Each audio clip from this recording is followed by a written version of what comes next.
આજ ભારત સરકારનું રાજ છે છતાંય અત્યારે પહેલી ગાડી સવારમાં નીકળે એટલે સુંદરી શરીફવાળાને 100 રૂપિયો વાઢાળીના મંદિરે બુટના મંદિરે ધરવું પડે છે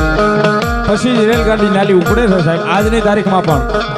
ઈ વાઢાળી જોલાપુરી બુટ આવ્યું હોય સાહેબ અને એને રેલગાડી રોકી હોય ને અમારો કવિ જોગારામ લખે સાહેબ એ મજા આવે તાળીનો દાગ આપીજો ડાકના તાલે ભાવથી ત્યારે રેલગાડી રોકે માડી આગ ગાડી રોકે માં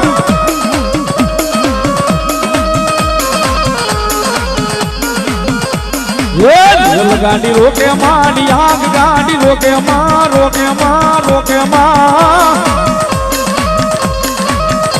મારી હરણ જવાળી કૂટ માડી રેલ ગાડી રોકે મારી હરણ જવાળી કૂટ માડી રેલ ગાડી રોકે